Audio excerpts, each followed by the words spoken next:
امشب در 24 تهران میگه سر برنامه هسته‌ای با چین و روسیه هماهنگیم و با آمریکا مذاکره نمی‌کنیم. عباس عراقچی میگه ایران تحت فشار و تهدید حاضر به گفتگو نیست.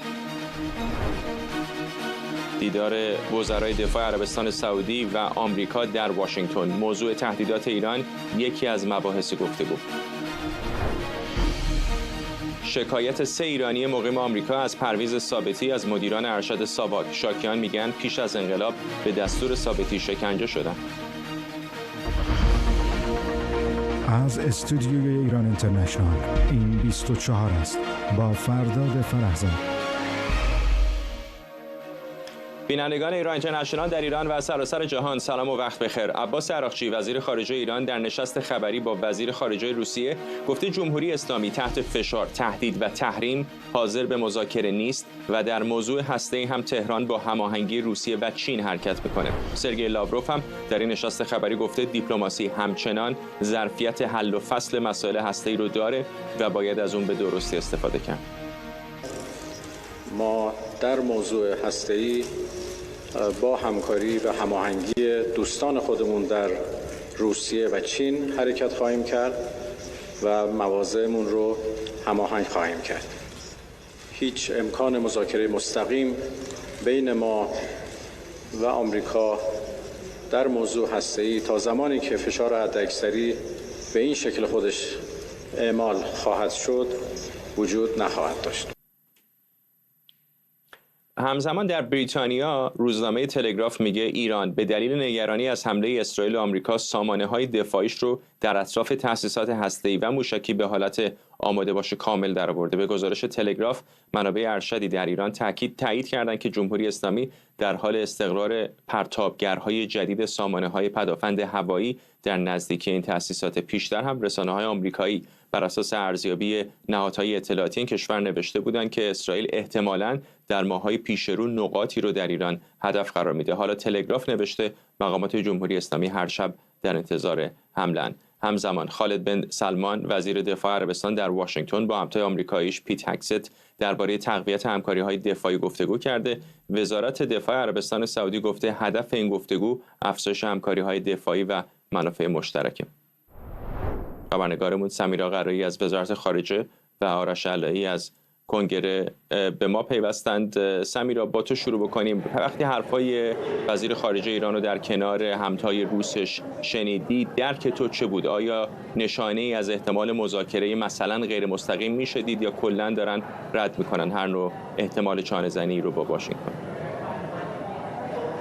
فردا چیزی که به نظر میرسه بر اساس صحبت‌هایی که آقای عراقچی انجام داده، سیاست جمهوری اسلامی در این هفته‌ها هیچ تغییری نکرده. یعنی اون صحبتی که آقای عراقچی میکنه، میگه ما به هیچ عنوان با ایالات متحده وارد مذاکره مستقیم نمیشیم تا زمانی که این کارزار فشار حداکثری بخواد ادامه داشته باشه. این همون چیزیه که ما از آقای پزشکیان شنیدیم، این همون چیزیه که از علی خامنه‌ای شنیدیم. سیاستشون به نظر میرسه که تغییری نخواهد کرد و این که اساساً بودن لاوروف در تهران به چه دلیلی هست؟ آیا حاوی یک پیام مهم از سوی ایالات متحده برای تهران بوده یا نه؟ این هم برای ما روشن نیست، اما مطمئن هستیم که آقای لاوروف و مقام‌های جمهوری اسلامی، آقای عراقچی راجع به برنامه هسته‌ای صحبت کردن. آقای لاوروف بعد از ریاض و آنکارا که روز شنبه و یکشنبه در آنکارا بود وارد تهران شده، یک سفر منطقه‌ای رو آغاز کرده. اینطوری نبوده که صرفاً پاشه وارد تهران بشه. بعد از دیدارش با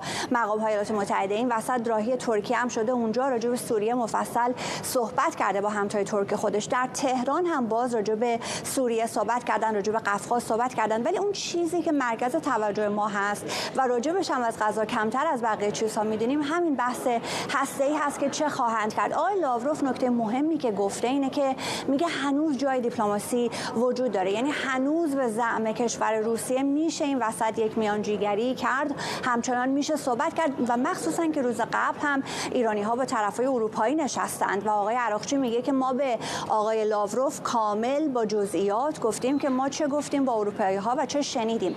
پس به نظر میرسه که شاید بخواد مقدمات یک صحبت‌های مهیا بشه. البته طرف ایرانی مصر هست که کارزار فشار حداکثری برداشته بشه یا این تحریم‌ها به این شکلی که وجود دارند، اما داریم می‌بینیم که همین روز گذشته دولت ترامپ تحریم‌های نفتی سنگینی رو باز متوجه جمهوری اسلامی کرد. همه این بحث‌های دیپلماسی داره در حالی دنبال میشه که خبر روزنامه تلگراف رو هم خودت بهش اشاره کردی. یعنی از طرفی ما داریم می‌بینیم که جمهوری اسلامی میگه ما با روسیه و چین هماهنگیم، هر کاری بخوایم بکنیم رو با این دو کشور می‌خوایم هماهنگ بکنیم، اقدام مشترک با این دو کشور می‌خوایم انجام بدیم. از طرف دیگه بحث خطر حمله اسرائیل همچنان بالای سر جمهوری اسلامی وجود داره. تلگراف میگه که هر شب اینها منتظر هستند که اسرائیل بهشون حمله بکنه. اومدند یک سیستم‌های دفاعی رو دور و بر مراکز و تأسیسات نظامی که حتی بسیاری از اونها خبر ندارند اونجا مستقر کردن، نگران هستند و یک سیستم دفاعی ضد موشک بالیستیک جمهوری اسلامی داره الان میسازه که میگن تا ماه مارچ آماده خواهد شد. نقل قول‌هایی هست از آقای حاجی زاده که میگه هر وقت ما با سلامی و باقری رفتیم با علی خامنه‌ای دیدار کنیم، اون از ما پرسید این سامانه دفاع ضد موشک بالیستیک به کجا رسید. به نظر میرسه که مدعی هستند این رو آماده کردند و دنبال S-400 هم هستند که از روسیه بگیرند. شاید در این دیداری که آقای لاوروف باشون داشته راجع به S-400 هم فردا صحبت شده باشه. ارتباطمون با آرش مشکل داره. سمیرا، سوالی رو که از اون می‌خواستم بپرسم از تو میپرسم. وزیران خارجه عربستان سعودی و ایالات متحده آمریکا هم همزمان در واشنگتن دارن دیدار میکنن. در همون ابتدای جلسه یکی از خبرنگاران از پیت هگست وزیر دفاع آمریکا در مورد تهدیدهای ایران پرسید و او اشاره کرد که این هم یکی از موضوعات گفتگوی او هست با همتای سعودیش.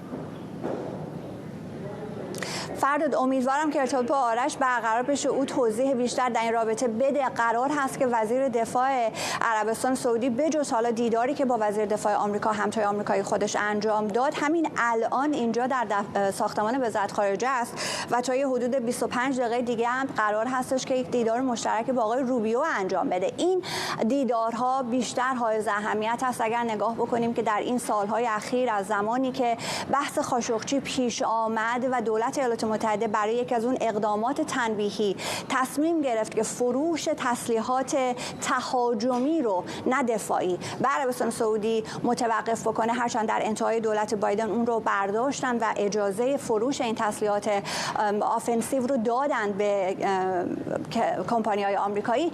به خاطر این هاست که الان این سفر اهمیت زیادی داره، به خاطر تیرگی روابط در این سالهای اخیر هست که الان می‌بینیم بعد از 1 ماه و 2-3 روز از آمدن آقای ترامپ وزیر دفاع عربستان سعودی اینجاست، با وزیر دفاع آمریکا دیدار کرده، با وزیر خارجه ایالات متحده داره دیدار میکنه. بحث خرید تسلیحات بیشتر نظامی، افزایش همکاری ها و مشخصا به خاطر تنش‌هایی هم که الان با جمهوری اسلامی وجود داره حتما اینها مورد بحث قرار خواهد گرفت. بعد ببینیم که در دیدارش با آقای روبیو که همین نیم ساعت دیگه است فردا چه خواهند گفت.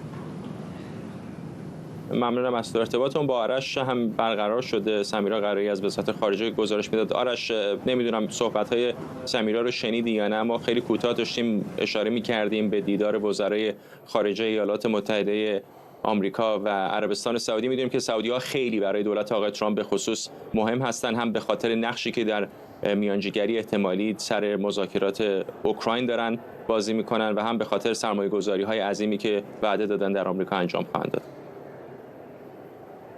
و غیر از اون مسئله اسرائیل هم هست. توافق احتمالی که قرار بین دولت آمریکا صورت بگیرد با عربستان سعودی و اسرائیل برای اینکه بخواهند روابط دیپلماتیک داشته باشن با هم. در دوره بایدن روش کار کردن، جنگ غزه باعث شد که متوقف بشود این صحبت ها. امروز وزیر دفاع عربستان با پیت هگست دیدار داشت. خیلی دیدار دیپلماتیک و خیلی دیدار شسته رفته ای بود. دو طرف از نوشته‌های از پیش در واقع تهیه شده داشتن، از روی اون خوندن متن‌ها رو، اشاره کردن به اینکه پیت هگست اشاره کرد به اینکه سیاست دونالد ترامپ اول آمریکاست و گفت این به این معنی نخواهد بود که با متحدینمون پشت کنیم، بلکه متحدینی مثل عربستان سعودی برای آمریکا خیلی مهمتر هم خواهند شد. مهم هم هست الان عربستان سعودی غیر از روابط شخصی که آقای ترامپ دارد با خانواده سعود، غیر از روابطی که داماد ایشون دارد جارد کوشنر میلیاردها دلار ملک فروخته است به سعودی ها، غیر از روابطی که آقای استیو ویتکاف ایشون هم ملک فروخته است به عربستان سعودی، سرمایه گذاران سعودی داشته است در پروژه های خودش، چند پروژه در منهتن فروخته است آقای ویتکاف. همین هفته پیش جارد کوشنر داشت صحبت میکرد، یکیش به سعودی ها بوده است.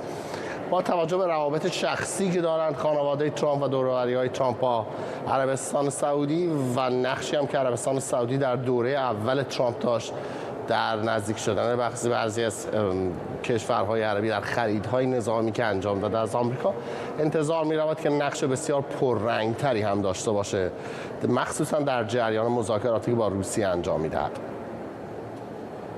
ممنونم از هر دوی شما، آرش علایی در کنگره و سمیرا قرایی از وزارت خارجه. فرزین ندیمی، تحلیلگر امور دفاع امنیتی در مؤسسه واشنگتن، و شاهین سمیعی، کارشناس امنیت ملی هم از ویرجینیا به ما پیوستند.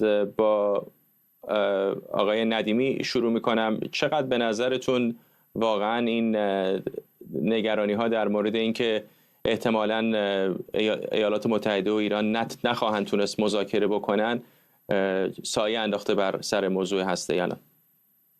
خب بله، این موضوعی هستش که ایران اعلام کرده که از مذاکره مستقیم با آمریکا خودداری خواهد کرد و قابل انتظار هم بود و فعلا به نظر میرسه که ایران کانال اروپا رو ترجیح میده در مقایسه با کانال مستقیم با آمریکا و شاید این موضوع باعث ناراحتی و خشم آقای ترامپ بشه و تأثیر چندان خوبی روی امیدهای مذاکرات مستقیم طبیعتا نداره و نتیجهش چی خواهد شد؟ احتمالاً فشار حد اکثری رو با اراده بیشتری آمریکا پیش خواهد برد و برخلاف اون چیزی که حکومت اسلامی میخواد به عنوان پیش شرط شروع مذاکرات با آمریکا. ولی در این حال مذاکرات غیر مستقیم محرمانه در کانال‌های جداگانه احتمالاً پیش خواهد رفت که البته شاید نشه اسمش رو مذاکره گذاشت، بیشتر صحبت‌هایی برای رسیدن به یک پلتفرم مشترک برای شروع احیانا مذاکرات خواهد بود. این احتمالاً ادامه خواهد داشت، ولی من فکر می‌کنم که در کنار ادامه صحبت‌ها با طرف اروپایی، به خاطر اینکه مذاکرات هسته‌ای دوباره از سر گرفته بشه، ایران طبیعتاً میخواد که این مذاکرات برای مدت قابل توجه ادامه پیدا بکنه، همون تاکتیک‌های تأخیری گذشته رو همچنان ادامه بده تا بتونه به حداقل از نظر زمانی به اون نتیجه مورد نظرش برسه تا تحریم ها کاهش پیدا بکنه یا یه بخشی از اونها لغو بشه. ولی به نظر من سطح تنش ها این مقدار بالا خواهد رفت در منطقه. ایران سعی خواهد کرد که در کنار این رزمایش های متعددی که داره انجام میده با اقداماتی نشون بده با آمریکا که اگر شما به این سیاست خودتون ادامه بدین، ناآرامی در منطقه افزایش پیدا خواهد کرد و آزادی کشتیرانی و امنیت کشتیرانی میتونه به خطر بیفته. آقای سمیعی، طبیعتا این دیدار وزرای خارجه ایران و روسیه هم در خلا داره اتفاق نمیفته. کلی مهره‌های دیگه همزمان دارن حرکت میکنن، از جمله مذاکراتی که احتمالاً آمریکا و روسیه به زودی در مورد اوکراین انجام خواهد داد. جمهوری اسلامی و برنامه هسته‌ایش به نظرتون کجای معادلات قرار میگیره؟ با درود به شما جناب فرزاد گرامی و دوست بسیار فرهیخته خودم جناب ندیمی و مردم عزیز ایران.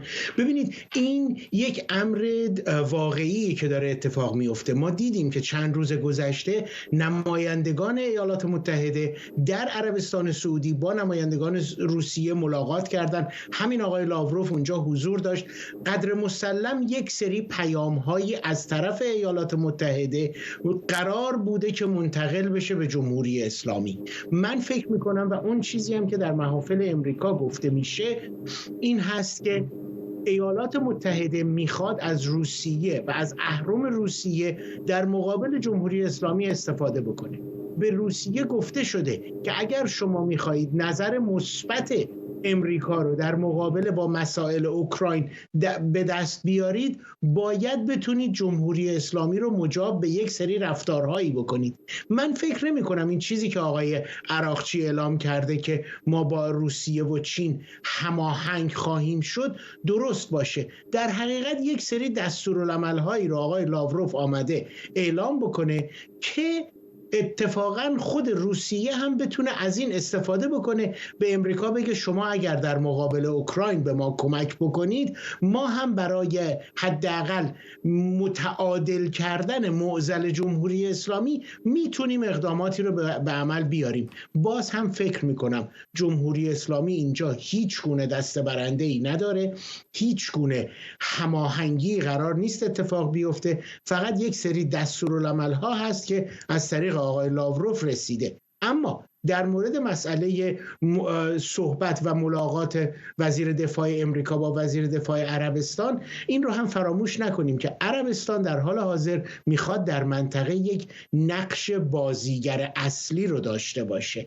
و به خاطر همون هم هست که در زمینه‌های دفاعی هم قرار شده که با هم همکاری‌هایی رو بکنن و ممکنه حتی امضای قراردادهای جدید دفاعی رو هم در بر داشته باشه که اون باز بیشتر تخصص فرزینجان هست و بنده دخالت نمی کنم. آقای ندیم، میخوام به این گزارش تلگراف هم بپردازم که گفته ایران سامانه‌های دفاعیش رو در به خصوص نزدیکی تأسیسات هسته‌ایش به حالت آماده باش در آورده. البته منابع مستقل دیگری این خبر رو تایید نکردن، گزارش تلگراف هست. فقط چقدر به نظرتون یک این گزارش درست میتونه باشه و دو فکر میکنید آیا واقعا ایران خودش رو برای یک رویارویی احتمالی قریب الوقوع با اسرائیل آماده میکنه؟ آلتمن اجازه خیلی سریع خدمت در پاسخ جناب سمی عرض بکنم که بله، آمریکا و عربستان سعودی یک سری قراردادهای جدیدی رو دارن بررسی میکنن، از جمله سعودی هواپیمای F-35 میخواد از آمریکا بخره، هواپیمای F-15EX میخواد از آمریکا تهیه بکنه 54 فروند و F-15 موجودش رو ارتقا بده که توان هوایی عربستان خیلی بالا میبره، بمب‌های هوشمند و سیستم‌های پدافند هوایی که می‌دونیم که 7 آتشبار تاد از آمریکا خریداری کرده که دنبال این هستش خیلی سریعتر اینا رو تحویل بگیره و عملیاتی بکنه.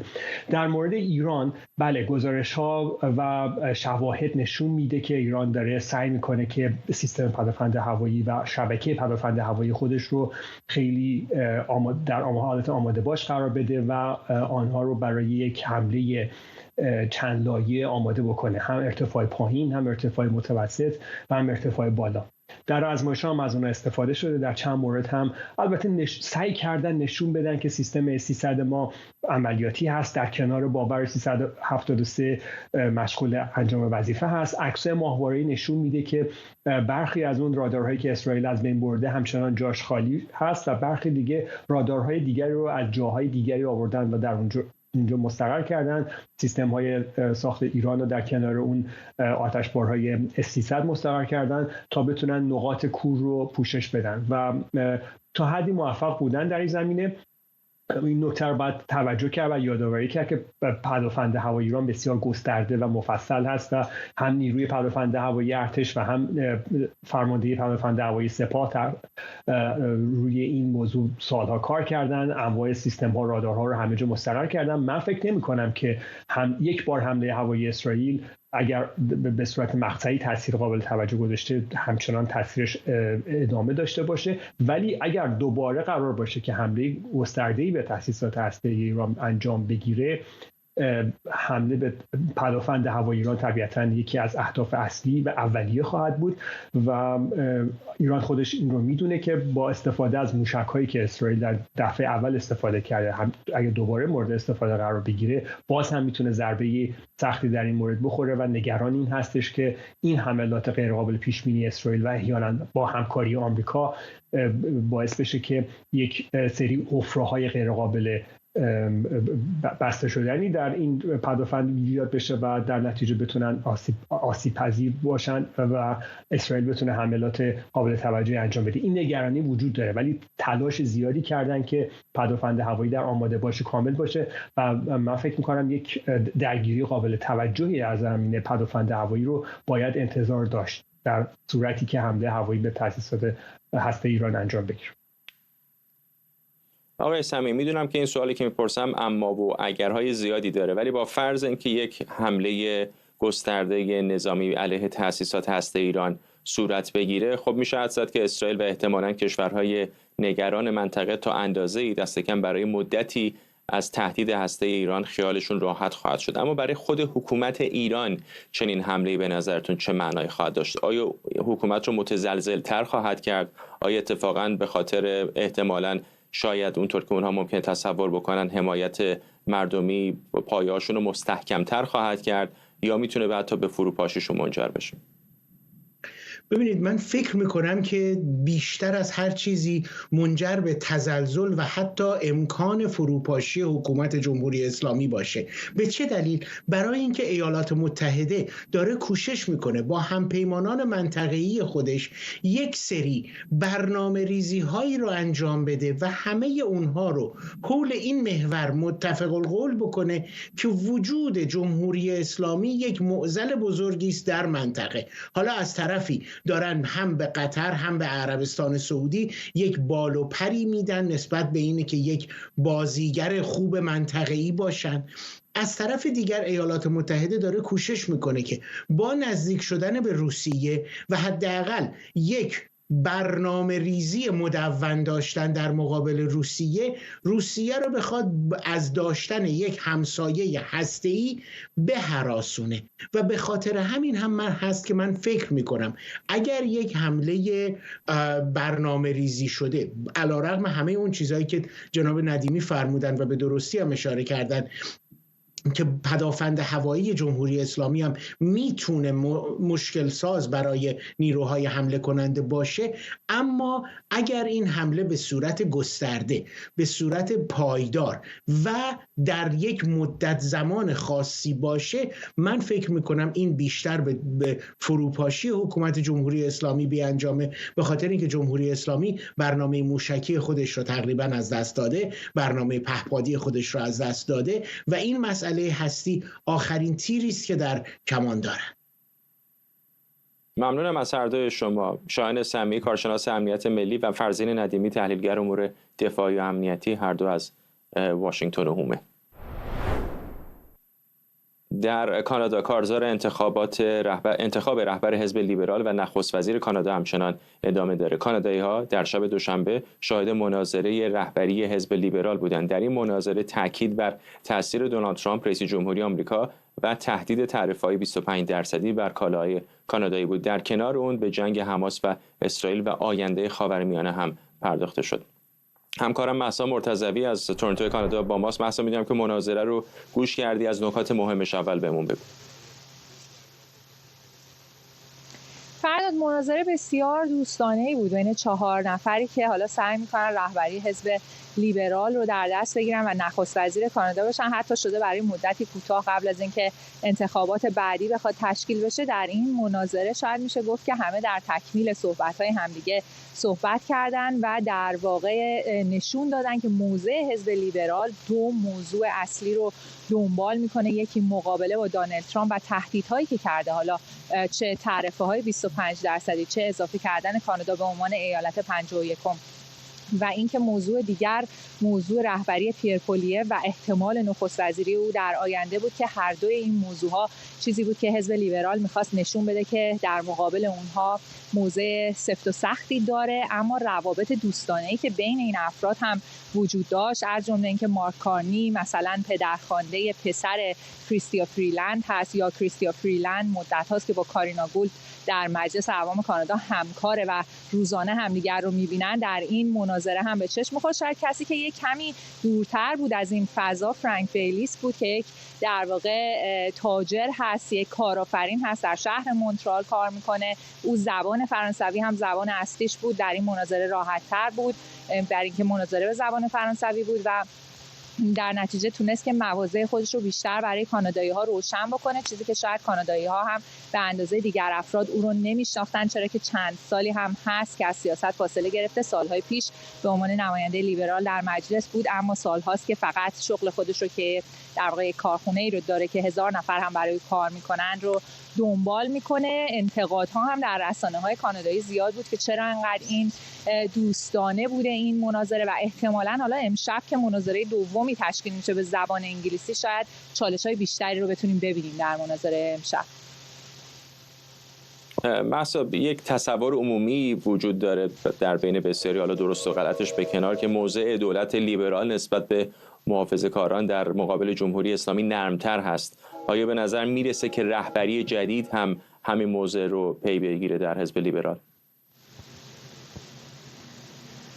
فرداد، به نظر میرسه که حزب لیبرال مواضعش رو نمیخواد عوض بکنه با عوض شدن رهبر. تنها کاری که میخواد بکنه در مورد اقتصاد این کشور هست، تهدیدهایی که مستقیما کانادا رو تحت شعاع قرار میده مثل ریاست جمهوری دونالد ترامپ و سیاست‌های آمریکا. اما در مورد سیاست‌های محافظه‌کاران باید بگم که همین تاریخ 21 فوریه بود که پیر پولیف در صحبت‌هایی که کرد باز هم تاکید کرد که 700 نفری که گفته میشه وابسته به جمهوری اسلامی هستن و در کانادا زندگی میکنن رو شناسایی خواهد کرد، اونها رو اخراج خواهد کرد. کاری که لیبرال ها در طول این مدتی که حالا مخصوصا بعد از خیزش زن زندگی آزادی که بیشتر هم درگیر بودن با مسائل ایران به نظر میرسه انجام ندادن. اما اینکه بین صحبت تا واقعیت چقدر تفاوت داشته باشه این چیزیه که باید دیده بشه بعد از اینکه اگر محافظه‌کاران روی کار بیان. اما سیاست‌های کلی هر دو حزب به نظر میرسه که روابطی با ایران رو نخواهند داشت، با جمهوری اسلامی رابطه‌ای رو برقرار نخواهند کرد. بازگشایی سفارت در دستور کار حزب لیبرال هم نیست.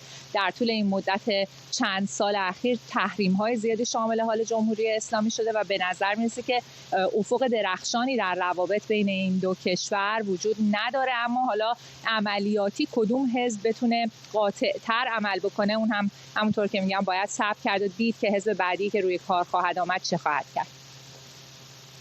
ممنونم از تو. محسا مرتضوی، همکارم در تورنتو کانادا. در پی حمله گروهی از طلبه‌های علیرضا پناهیان از سخنرانان دفتر علی خامنه‌ای به مدرسه علمیه اشرفی اصفهانی، محمد اشرفی اصفهانی مسئول این حوزه در نامه‌ای به مدیر حوزه‌های علمیه کشور به طور رسمی توقف پایان فعالیت و انحلال این حوزه را اعلام کرده. اشرفی اصفهانی در چند سال گذشته با پناهیان بر سر مالکیت مجموعه مذهبی امیرالمؤمنین درگیری داشته. او گفته طلبه‌های پناهیان با لباس شخصی به این مجتمع حمله و آن را تخریب کردند، اما بعد از حضور نیروی انتظامی لباس روحانی می‌پوشند. اشرفی اصفهانی گفته که این حملات پیش از این هم تکرار شده و قصد دارد از پناهیان به دادگاه ویژه روحانیت شکایت کنه. جمشید برزگر، روزنامه‌نگار و تحلیلگر سیاسی از تورنتو به ما پیوسته. آقای برزگر، ماجرای این دعوا دقیقاً چه است؟ با سلام به شما و بینندگان. اگر خیلی خلاصه بخوایم بگیم از نگاه مردم که ماجرا چه هست، ماجرا این هست که دو آخوندی که مال و ثروت عمومی کشور رو تصاحب کردن برای اینکه اون مال و ثروت رو به تنهایی از آن خود بکنن با همدیگه درگیر شدن. طبیعتاً یک مقدار درگیری‌های سیاسی و جناحی هم وجود داره. ولی مسئله اصلی اینه، سوال اصلی این هستش که آقای اشرفی اصفهانی که صرفاً به خاطر اینکه پسر امام جمعه سابق کرمانشاه بوده که از سوی مجاهدین خلق ترور شد در سال 63 و بعد هم نماینده مجلس شد، از اوایل سال 1370 چگونه تونست در یکی از مرغوب‌ترین نقاط پایتخت در شهرک ژاندارمری این زمین رو از آن خودش بکنه و اون مجتمع بزرگ رو بسازه که حالا توش هم مسجد هست، حوزه علمیه هست و هم مغازه وجود داره. یعنی گردش مالی این مجموعه میلیاردها تومان در سال هست. خب این از کجا به ایشون رسیده؟ این موضوع رو اصلا در موردش کسی صحبت نمی‌کنه. همین آقای اشرفی در این مورد توضیح نمیده که خود این مجموعه رو شما بر چه اساسی به دست آورد. بعد از یک مدتی آقای پناهیان بهش اضافه میشه، یک حوزه علمی هم او در این منطقه میسازه و بعد تلاش میکنن که در واقع اون روحیه انحصار طلبانه، اون روحیه تمامیت خواهانی که دارن در دعواهای مالی و جناحی خودشون هم طبیعتاً بروز پیدا میکنه. سعی میکنه که کل این مجموعه رو از آن خودش بکنه. فراموش نکنید نکات خیلی مهمی در این دعوا وجود داره. خود آقای اشرفی اصفهانی صحبت از این میکنه، در روزنامه اعتماد ملی مصاحبه کرده، روزنامه آرمان ملی میگه که آقای پناهیان که معروف هست به تندروی جبهه پایداری داره طلبه‌های خاصی رو تربیت میکنه که در جهت اهداف او حرکت بکنه، نه در جهت اعتدالی. برای که حالا مثلا فرض کنید در جناح‌بندی‌های درون حاکمیت اشرفی اصفهانی به حسن روحانی و تیپ اعتدالیون نزدیکتر هست. بنابراین مشخصی که هر دو طرف دارن بهره برداری سیاسی می‌کنن و از همه مهمتر باز به گفته خود آقای اشرفی اصفهانی یک بار بر سر همین اختلافات او که سازمان اوقاف می‌خواسته این مجموعه رو تصاحب بکنه، او به علی خامنه‌ای نامه می‌نویسه و به گفته او علی خامنه‌ای به اوقاف دستور میده که با این در واقع مجموعه کاری نداشته باشن. یعنی این چپاول اموال عمومی با آگاهی و اجازه و دستور شخص علی خامنه‌ای صورت میگیره. در مقابل حکومت چه به دست میاره؟ وفاداری، نیروی تربیت میکنن که برای سرکوب مردم، برای اعمال دیدگاه‌ها و نظرهای مردم در واقع تامین اقتصادی بشن، از این طریق اونجا سازماندهی بشن و مورد استفاده قرار بگیرن هر موقع که حکومت نیاز داره. این داد و ستدی است که در واقع با چپاول ثروت مردم داره در جمهوری اسلامی اتفاق میفته. حالا مثل خیلی از موارد دیگه‌ای که دعواهای جناحی یا اینکه سهم بیشتری از قدرت و ثروت رو بخوان، باعث میشه که اینها در مواردی با هم درگیر بشن، نتونن در واقع این سر سفره انقلاب که نشستن این کیک رو همگی با هم بخورن. عده‌ای بخش بیشتری از اون کیک رو میخوان. در این مورد به نظر میرسه که علیرضا پناهیان به دلیل روابط خاصی که با دفتر علی خامنه‌ای داره خودش رو در این موقعیت دیده که این مجموعه رو از دست اشرفی اصفهانی خارج بکنه و به تنهایی اون رو تصاحب کنه در راستای اهدافی که خودشون دارن ازش بهره برداری بکنه. به نظرتون یک دعوای محدود قدرت و ثروت هست در داخل حوزه یا نشان از یک شکاف بزرگتری هم میتونه داشته باشه در داخل کریدورهای قدرت به خصوص روحانیون؟ من گمان نمی کنم. ببینید شما در موارد متعدد این رو میبینید. این مثل همون اتفاقی است که در مورد کاظم صدیقی امام جمعه موقت تهران رخ داد. اون زمین‌های گران قیمتی که بعد اومد مدعی شد، میدونید با واقعا ادعاهای واقعا خنده‌دار یا میشه گفت گریه‌دار که من مطلع نبودم، رفتن بدون که من مطلع باشم سندش رو به اسم من زدم.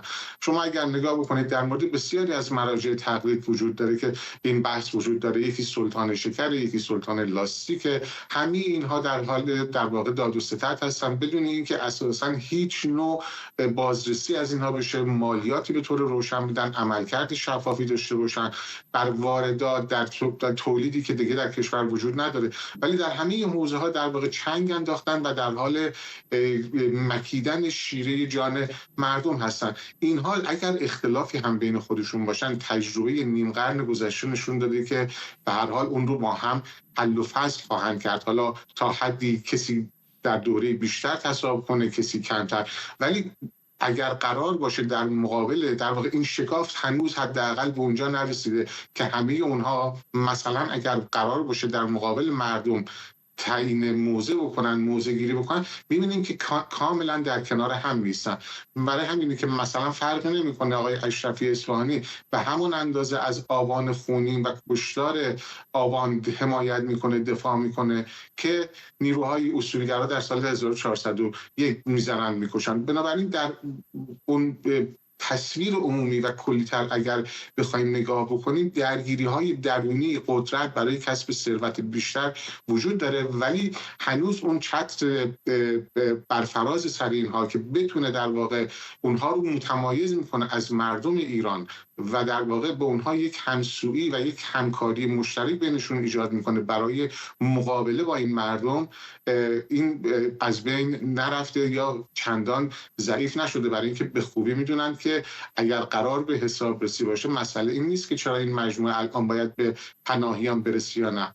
ابتدا باید روشن بشه که این مجموعه اساساً چرا به اشرفی اصفهانی رسیده یا به کسانی مثل کاظم صدیقی، مکارم شیرازی و بسیاران دیگر و در رأس خود اونها علی خامنه‌ای که خب اون گزارش معروف رویترز رو میدونیم. ما میدونیم که نهادهایی مثل بنیاد مستضعفان، صداد فرمان اجرایی، تولیت آستان قدس، همه اینها که بیش از 70-80% اقتصاد کشور رو در دست دارن، همه متعلق به امپراتوری مالی علی خامنه‌ای هستن که هیچ گونه حسابرسی نمی‌کنن، هیچ گونه مالیاتی نه تنها نمی‌پردازن، بلکه از بودجه ملی که باید صرف مردم ایران بشه هم در واقع بیشترین بهره برداری رو میکنن و نتیجهش این گسترش فقر و تحمیل فقری است که امروز میبینیم به مردم ایران وارد شده و در نتیجه اون ناکارآمدی، این فساد سیستماتیک و در واقع چپاولگری، امروز میبینیم که مملکت به طور مرتب و روزانه تعطیل هست، از مدرسه و دانشگاه گرفته تا بانک و اداره و کارخانه. ممنونم. جمشید برزگر، روزنامه‌نگار و تحلیلگر سیاسی از تورنتو کانادا. بر اساس اسنادی که مجموعه ایرانیان برای عدالت و پاسخگویی به ایران اینترنشنال فرستاده، 3 ایرانی مقیم آمریکا از پرویز ثابتی عضو ارشد ساواک در دوره محمد رضا شاه پهلوی شکایت کردند. این افراد میگن به دستور پرویز ثابتی تحت شکنجه‌های سنگین قرار گرفته بودند. روزنامه ایندیپندنت هم با انتشار خبر این شکایت نوشته این 3 نفر خواهان 225 میلیون دلار غرامت شدند و به دلایل امنیتی نخواستن نامشون فاش بشه. شاکیان آقای ثابتی رو کسی خوندن که شکنجه رو در ایران نهادینه کرده.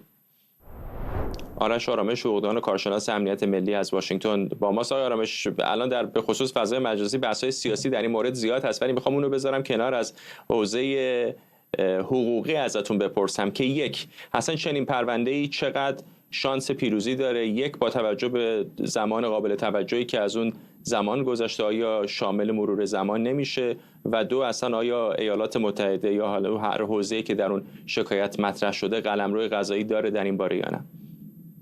من این بحث رو در 5 قسمت خیلی سریع میخوام برای شما تحلیل بکنم. قسمت اول این مسئله سلطه قضایی یا قلمرو قضایی، اصلا منظور از اون چیست؟ اگر یک کسی شکایتی از کسی میکنه، یک اتفاق خاصی در یک جایی میفته، اون دادگاه، حالا چه دادگاه ایالتی است یا در این مورد به خصوص دادگاه فدرال حوزه جنوب فلوریدا در شهر اورلاندو، باید سلطه قضایی یا قلمرو قضایی داشته باشه. منظور من چیه؟ مثال میزنم، بین من و شما در اختلافی هست سر قراردادی، اختلافی هست سر مسئله خاص حقوقی. شما در واشنگتن زندگی میکنید، مثلا بنده در ایالت مثلا تگزاس.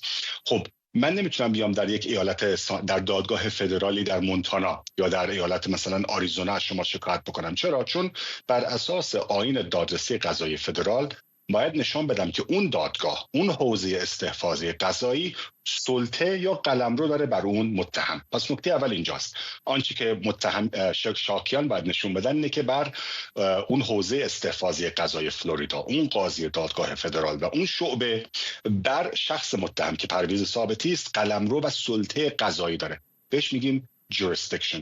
این شاید بگم روز اول کلاس اول هفته اول دانشگاه حقوق. jurisdiction یا سلطه قضایی مهمترین چیزی است که شما برای آوردن پرونده و نشان دادن این که در این دادگاه، در این خطه، در این حوزه قضایی من میتونم از کسی شکایت کنم. نکته دوم مسئله وقتی است که هر خلافی، هر قانونی برای شما قائل دونسته که بتونه شکایت بیارید. به انگلیسی بهش میگیم statute of limitations. statute با statute یا مجسمه یه وقت چیز نشه. statute یعنی قانون. statute یعنی قوانین رو که مجلس یا مجلسین تصویب میکنن، بهشون میگیم statute of limitations یعنی بگیم محدودیت‌های زمانی برای یک شکایت.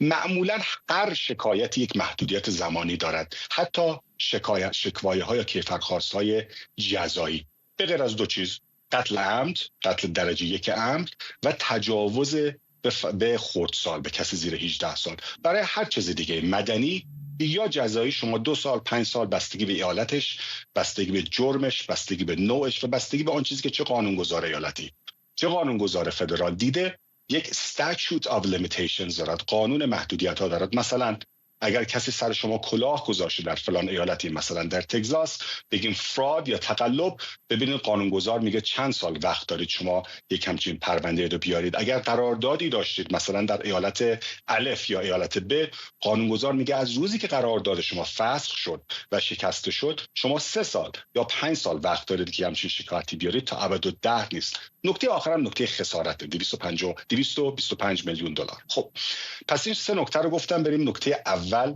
بند دوم، مسئله جوریسدیکشن یا حوزه قضایی. اینها باید نشان بدن که در زمانی که این اتفاق افتاده، میگن قبل از انقلاب پرویز ثابتی که نفر دوم یا نفر سوم ساواک بوده، به دستور او مستقیما یا غیر مستقیما اونها تحت شکنجه قرار گرفتن. قانونی که به اون استناد میکنن اسمش هست قانون حمایت از قربانیان شکنجه. سال 1991 تصویب شده. نشان دادن حوزه استحفاظی قضایی که بگیم شخصی مثل ثابتی آیا زیر چتر حوزه استحفاظی قضایی میفته یا نه، کار آسونی نیست، ولی کار آنچنان سختی هم نیست. چرا؟ چون میتونن بگن در موقعی که او رو رؤیت کردن، او رو یافتن، شناسایی کردن، او مدت‌ها بود که ساکن اون حوزه استحفاظی قضایی بود، نه زمانی که اون اتفاق افتاده، نه زمانی که اون جرم مرتکب شده، اما خودش رو الان به صورت حد اقلی، ولی خود جرم ادعایی که در اون قلمرو اتفاق نیفتاده، نه خود جرم ادعایی در قلمروی ایران اتفاق افتاده. درسته، و اون صرفا لازم نیست که در این قلمرو اتفاق افتاده باشه. ما قانونهای دیگه‌ای داریم مثل Alien Tort Statute، قانون رسیدگی به تخلفات خارجی ها، مثلا که شما اصلا میتونید کمپانی شل هلندی یک عده رو در نیجریه میاد ضرب و شتم میکنه، میکشه، ولی در دادگاه فدرال آمریکا از اونها شکایت میکنن. چرا؟ چون کمپانی شل در آمریکا 1001 منفعت داره، خودش را به صورت اقلی، بهش میگه مینیمالی، اقلن خودش رو اونجا تحت تسلط اون حوزه استحفاظی قرار گرفته. آسون نیست، ولی غیر قابل انجام هم نیست. به نظر من جوریسدیکشن یا سلطه قضایی رو به ایشون میتونن راحت نشون بدن. حالا بریم بند دوم. گفتم مسئله محدودیت زمانی است. بند دوم، نکته دوم، پس نکته 4 ما اینجاست. مسئله اینه که این قانون حفاظت و حمایت از قربانیان شکنجه به قربانیان 10 سال وقت داره شکایت خودشون رو بیارن. محدوده 10 ساله داره. اتفاقاتی که اینها میگن 40 و اندی سال قبل افتاده. خب قانونگذار در نظر گرفته بعضی موقع اتفاقات خارق العاده میفته. مثلا شما تا موقعی که از کسی جرأت ندارید شکایت بکنید، خب نمیتونید بکنید. بالاخره اون بهش میگن tolling the statute یا منبسط کردن اون وقت زمانی. طرف میگه آقا من درسته در پشت خونه ما سم ریختن، من در مثال عرض میکنم، و درسته که گفته فقط 5 سال من فرصت داشتم از اونایی که محیط زندگی من رو آلوده کردن و به این به سرطان گرفتن بنده انجامیده شد شکایت کنم. درسته این کارم 30 سال پیش انجام شد، ولی من 3 سال پیش سرطان گرفتم. خب قانونگذار و قاضی میاد نگاه میکنه، میگه اینو تول میکنن، انبساط میدن این رو، و میگن شما الان هستش که دریافت کردید و فهمیدید همچین خسارتی خورده. در این پرونده خاص آنچه که شاکیان به احتمال زیاد به دادگاه ارائه خواهند کرد یکی از اینها خواهد بود. اول سالهای سال ایشون رو نمیتونستن پیدا کنن، نمیدونن کجاست. خب این یکی از شرایطی است که به قاضی اجازه انبساط محدودیت زمانی رو میده، tolling the statute.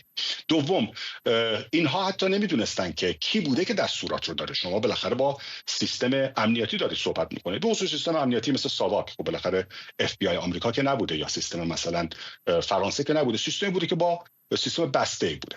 و نکته سوم این هستش که الان اخیراً هست که شخص متهم در ملأ عام ظاهر شده. پس اینم نکته خواهد بود که به نظر من متهمین، معذرت میخوام، شاکیان یک تپه سختی رو خواهند عبور کرد، ولی نشان دادنش از خارج از مخیله نیست، شدنی هست. ولی به نظر من قاضی اینجا یه مقداری براشون دست انداز ایجاد میکنه. 40 اندی سال پیش این اتفاق افتاده، شما الان این کارو میکنید. ولی نکته آخر، خب 225 میلیون دلار به عنوان خسارت که آوردن، درسته که به نظر رقمی سمبولیک، اینو یک دولت که نمیخواد بده، یک حکومت هم که نمیخواد بده. ایشون که عضو هیچ حکومتی نیست، حکومت سابق پهلوی هم در این مملکت چیزی نه، اصلا وجود خارجی دیگه نداره. حکومت ایران هم که ایشون رو به گردن نمیگیره. پس عملا یک رقمی سمبولیک، ایشون هم به احتمال خیلی زیاد، بنده نمیدونم پرویز ثابتی چقدر به قول معروف تمول مالی داره، ولی بعید میدونم 225 میلیون دلار در بانکی داشته باشه اون بدن. پس این به احتمال زیاد یک مسئله سمبولیکه. ولی اینطور نیستش که 100% این شکوایار من ترخیص شده بدونم. به نظر من هم مسئله جوریسدیکشن سلطه قضایی و بعد از اون همین مسئله انبساط وقت رو میشونن نشون بدن. بستگی هم داره که قاضی بهشون میخوره که باید ببینیم چه خواهد شد، ولی پرونده است که ادامه خواهد داشت فعلا. ممنونم. آرش آرامش فقدان و کارشناس امنیت ملی از واشنگتن با ما. و ممنونم از شما که بیننده برنامه 24 امشب بودید. این برنامه رو کمی دیرتر میتونید در یوتیوب ایران اینترنشنال دوباره ببینید.